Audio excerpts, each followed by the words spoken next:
Hello friends, welcome back to my channel once again.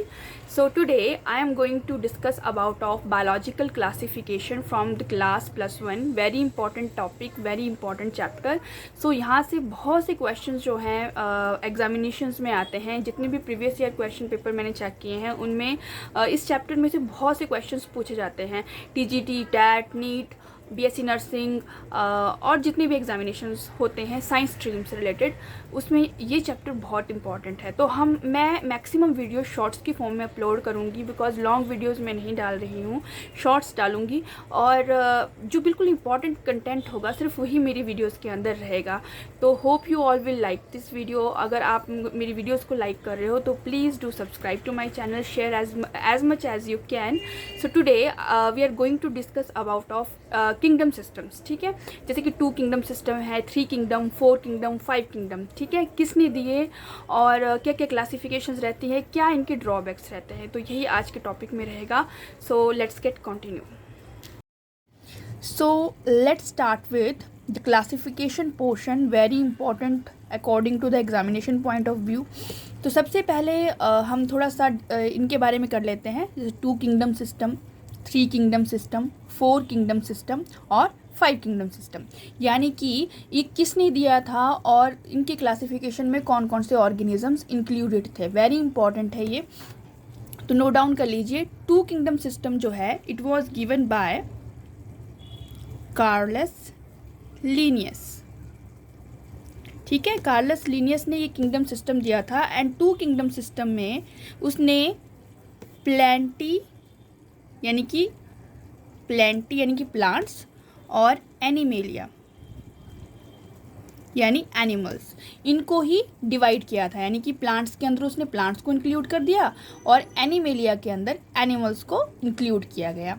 अब यहाँ पे मेन चीज़ ये आती है कि ये 2 किंगडम सिस्टम जो है ये पास नहीं हुआ. यानी कि it was not having adequate information about the Plantae और एनिमेलिया. जैसे कि इसमें जो भी क्लासिफिकेशन की गई थी उसमें ना तो जिक्र किया गया था unicellular and multi cellular organisms के लिए कि इनमें दोनों में क्या डिफरेंस है. ये इसमें कोई भी चीज़ जो है नहीं दी गई थी इस क्लासिफिकेशन के अंदर. या फिर आप बोल सकते हो कि फोटोसिंथेटिक एंड नॉन फोटोसिंथेटिक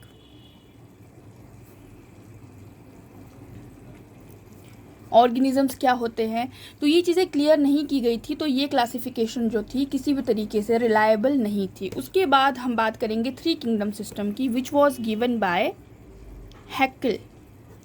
ठीक है, हैकल ने क्लासिफिकेशन दी थी और इस क्लासिफिकेशन में उसने इंक्लूड किया था प्लेंटी. एक चीज़ और इंक्लूड कर ली थी यहाँ पे इसने, प्रोटिस्ट्स. ठीक है, और Animalia. As I already have said कि ये क्लासिफिकेशन भी रिलायबल नहीं थी बिकॉज इसमें भी कोई एडिक्वेट इन्फॉर्मेशन नहीं दी गई थी.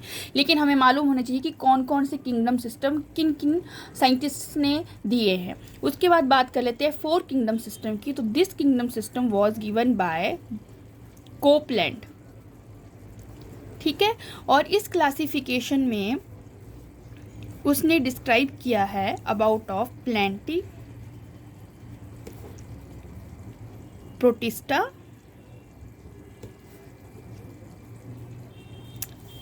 एक स्टार्टिंग में मोनरा, प्लांटी, प्रोटिस्टा और एनिमेलिया. ठीक है, मोनेरा, प्लेंटी, प्रोटिस्टा और एनिमेलिया, ये 4 किंगडम्स जो है कोपलैंड ने दिए थे. बट इसके बाद हम नेक्स्ट बात कर लेते हैं जो सबसे ज़्यादा रिलायबल किंगडम है और very important according to examination point of view. This is 5 kingdom system which was given by Whittaker. ठीक है, व्हिटाकर ने ये किंगडम सिस्टम दिया था और ये दिया गया था 1969 में. And according to this classification, अगर आपने इसको ट्रिकी वे में याद रखना है, कोई ट्रिक लगा के याद रखना है, तो you can learn these letters M, P, F, P, A. ठीक है, MP, FPA. इस तरीके से आप इसको याद रख सकते हो. एम से मोनेरा, पी से प्रोटिस्टा,